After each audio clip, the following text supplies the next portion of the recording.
Hey guys, jumping in real quick before we start the actual blog because we found a really awesome fundraiser through social media one day from the Bighorn Basin Paleontological Institute. They're actually doing Operation Dino Jacket, which is a fundraiser for their 2019 field season.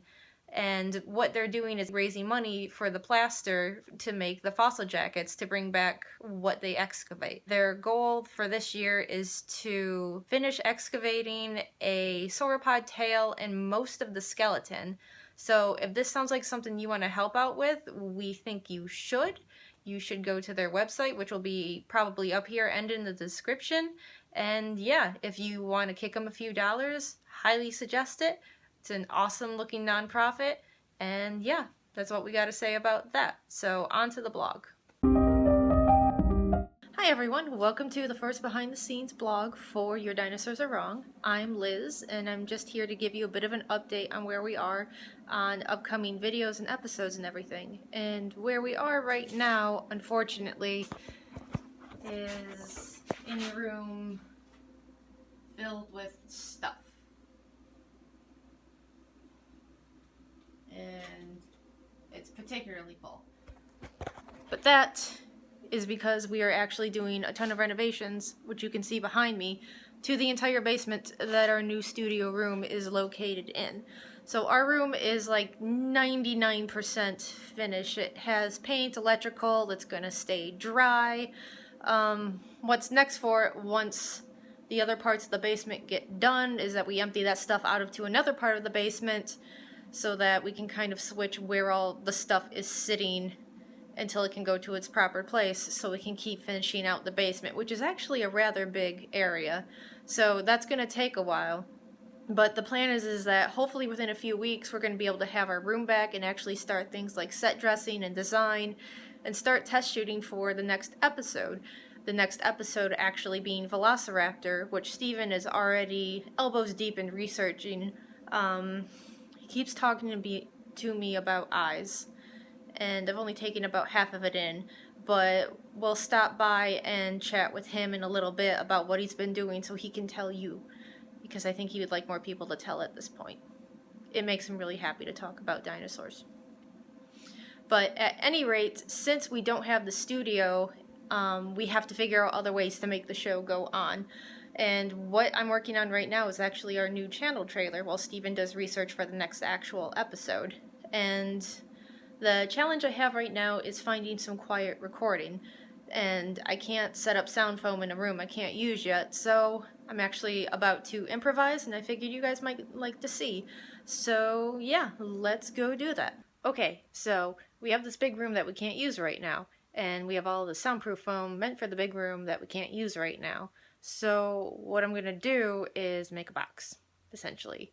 And I have here your average, regular, ridged, black foam, found in pretty much any average YouTuber's videos or sound studio and what have you. And I also dug up some Velcro.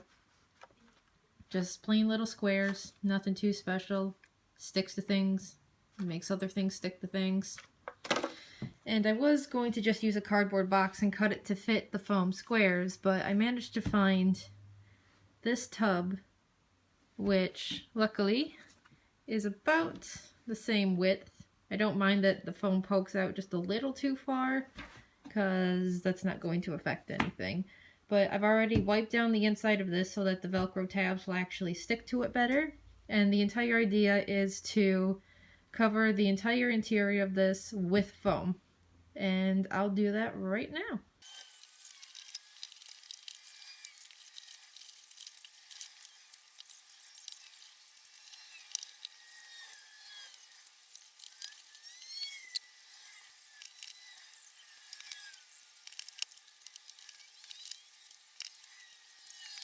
And here is the finished product. You can see that the little Velcro tabs are keeping the foam from moving off the wall of it. And I went with Velcro instead of glue because this is just a temporary setup and we'll be using the foam blocks elsewhere.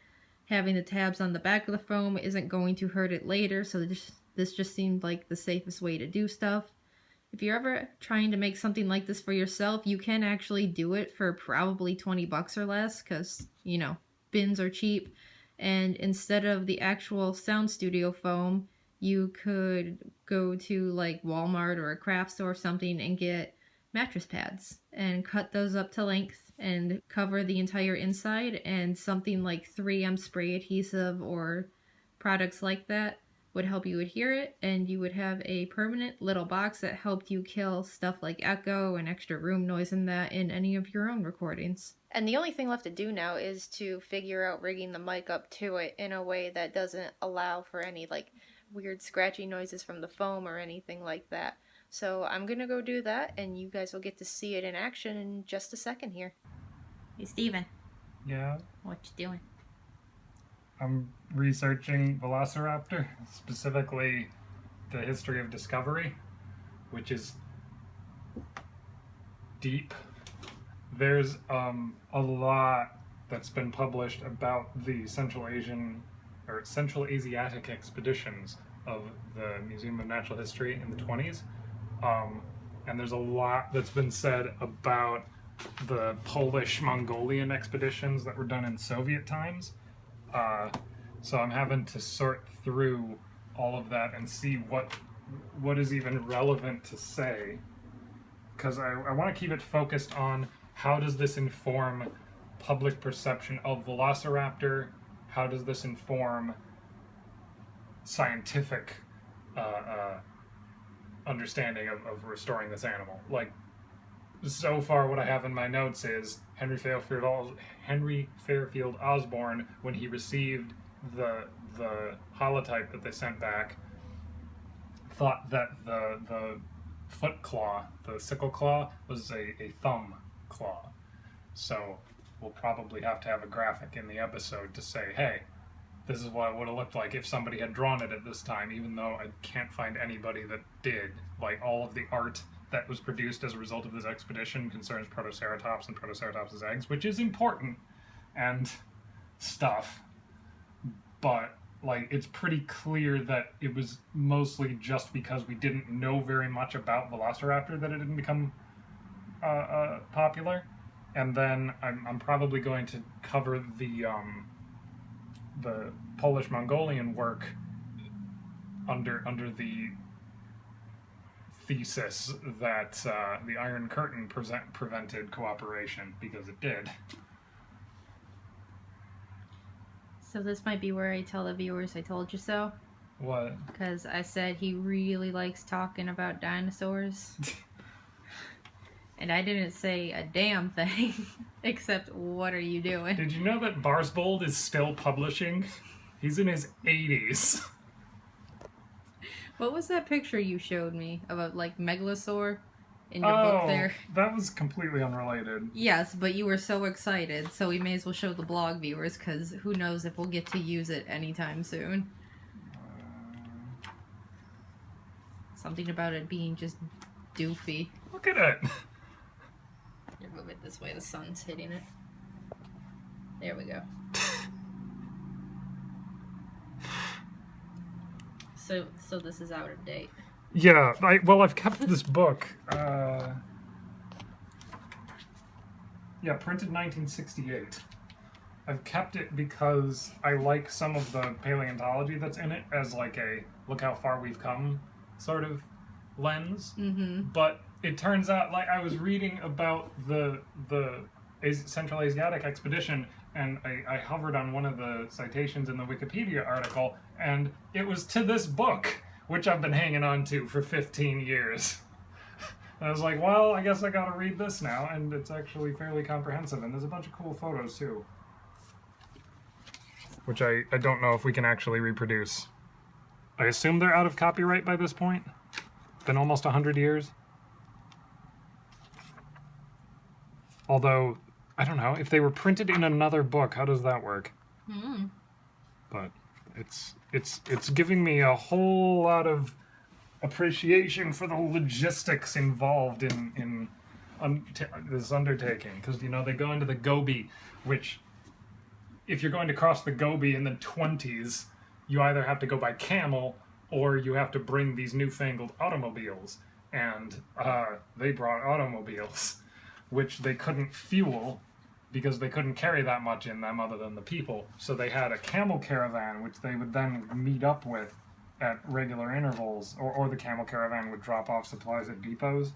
Man, it's just sick. So how many times? 4,000 gallons of gasoline on camelback. Fun. How many times have you read that book? What? I haven't read this book at all. Oh, okay. You just remember things better than me then. That's why I'm so surprised that it turned out to be useful. I've just held on to it all this time because, like, some of the introductory stuff was interesting. Like, look at this iguanodon.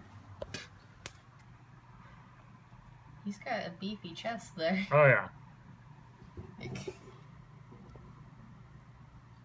I'd ask if he lifts, but I don't think his arms are long enough. I mean, he lifts himself. Iguanodon were facultative quadrupeds. Mm.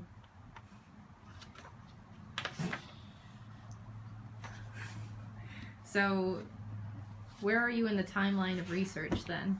I was going to reference the I Know Dino interview, but I don't think anybody's seen that. So, the basic procedure for research is I just write down everything I come across and then start pruning it down into a narrative.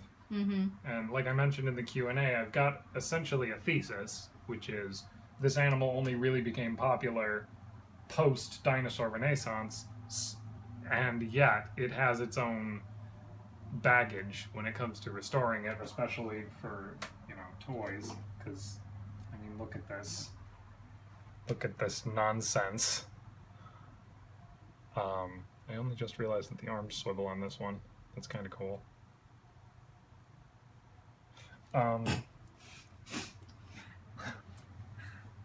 You would have just kept doing it if you hadn't caught yourself, would you?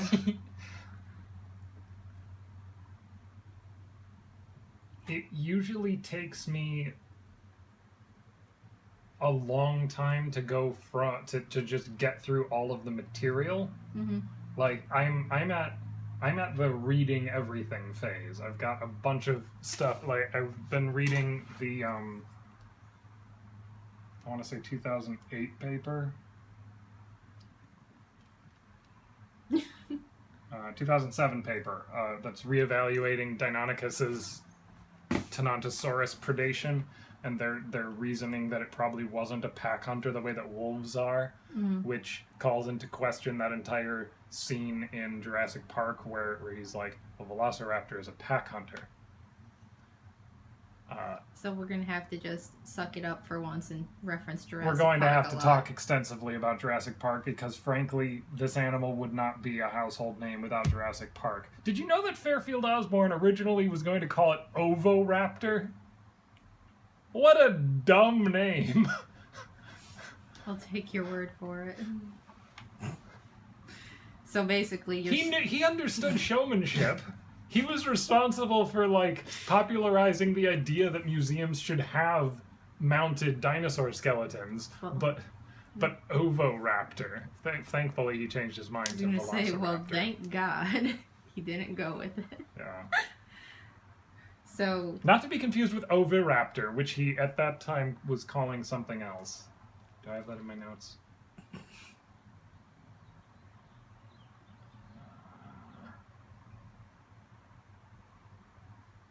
And this is why our episodes are so long. Because, yeah, he was calling Oviraptor Fenestrosaurus, which is a terrible name. Because, candidly, we've already filled 8.5 minutes. Hush.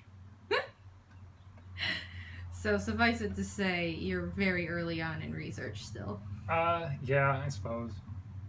I remember you got a little caught up in bird eyes for a bit. I did. Well, I got caught in the weeds, is what it is. So, all of that is about bird eyes and crocodile eyes and trying to answer a very simple question, which is, okay, this one has the worst eyes I've ever seen because the iris is black and the pupil is light. But, yeah, on these and any other Jurassic Park inspired Velociraptor toys. They'll always have these crocodilian looking slit pupils. And answering the very simple question, how reasonable is it to give them slit pupils, it turns out is a very deep question. Tentative answer, not very, because we don't think that they were ambush predators. But basically that entire section Oh. is summarized by, we don't think so. Yeah. Like, it's not the worst thing you could do, but we don't think so. And I don't know how much of this I'm even going to use, because it's one of those cul-de-sacs, or yeah, where I ask a question, explain some very complicated biomechanics, and then come back to, we don't really know.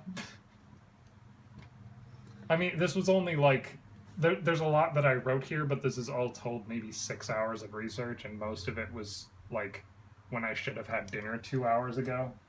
So it's not like I was wasting work days on it, but still. You seem to have fun with it, at least whenever you found something new. True. Anything else for the kids for now? Or should I leave you alone since I just kind of bust in here to tell you you're going to tell us about what you're doing? I don't have anything at this time. Okay. Other than, I mean, I shared this in the Discord, but there's one fella on the expedition in 1923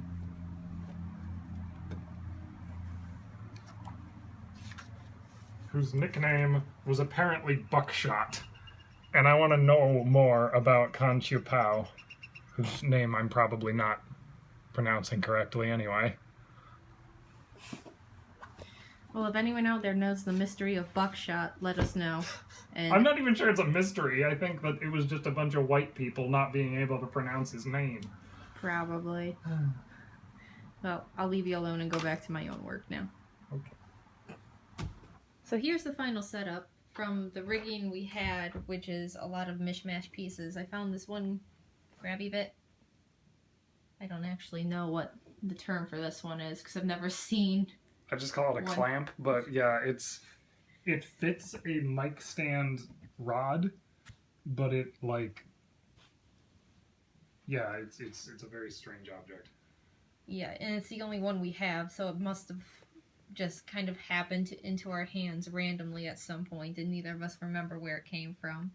But essentially that holds onto a little bendy mic rod, essentially, which goes to the zoom, which is being held up by just, I think, a very cheap-ish... That's one of the slick heads, actually.